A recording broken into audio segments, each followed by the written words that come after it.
मौजे पाटखळ तालुका मंगळवेढा येथील तिघा जणांवर मंगळवेढा पोलीस स्टेशन येथे गुन्हा रजिस्टर नंबर 686/2023 भारतीय दंडविधान कलम 363, 366 अ, 376 2, 506 सह 34 तसेच पोक्सो कायदा कलम 4, 8 व 12 सह 42 प्रमाणे गुन्हा दाखल करून अटक करण्यात आली होती। त्यानंतर सदर आरोपी नंबर 1 तर्फे पंढरपूर येथील जिल्हा व सत्र न्यायालयामध्ये नियमित जामीन मिळण्यासाठी अर्ज दाखल केला असता मेहरबान कोर्टाने आरोपीचा जामीन अर्ज मंजूर केला आहे।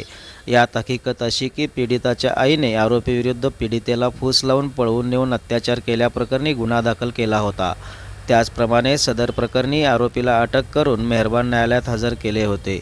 त्यानंतर सदर आरोपीच्या वकिलांनी सदर फिर्यादीमधील त्रुटी, विसंगती तसेच आरोपी 1 पीडिता यांच्यामधील असलेले संबंध मेहरबान कोर्टाच्या निदर्शनास योग्य त्या पुराव्यानिशी आणून दिल्यानंतर आरोपीच्या वकिलांचा युक्तिवाद ग्राह्य धरून सदर आरोपीला जामीन मंजूर केला आहे।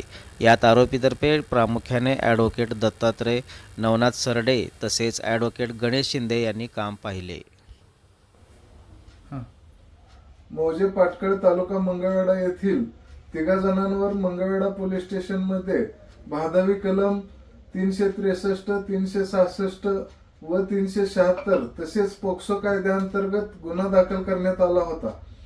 सदर गुन्ह्यामधील आरोपी नंबर 1 याचा जामीन अर्ज मेहरबान कोर्टाने मंजूर केलेला आहे। गुन्ह्याबाबत हकीकत अशी आहे की पीडितेच्या आईने पीडितेला फूस लावून पळवून नेले अशी आरोपी विरुद्ध फिर्याद दाखल केली होती। सदर फिर्यादीबाबत मंगळवेढा पोलिसांनी सखोल चौकशी करून मेहरबान कोर्टात दोषारोप पत्र दाखल करण्यात आले। त्यानंतर सदर आरोपीचा जामीन अर्ज मेहरबान कोर्टात दाखल करण्यात आला। सदर जामीन अर्जामध्ये युक्तिवाद करत असताना फिर्यादीमधील त्रुटी व विसंगती मेहरबान कोर्टाच्या निदर्शनास आणून दिल्या। तसेच आरोपी व पीडिता यांच्यामधील संबंध मेहरबान कोर्टाच्या निदर्शनास आणून दिल्यानंतर मेहरबान कोर्टाने आरोपीचा जामीन अर्ज मंजूर केलेला आहे।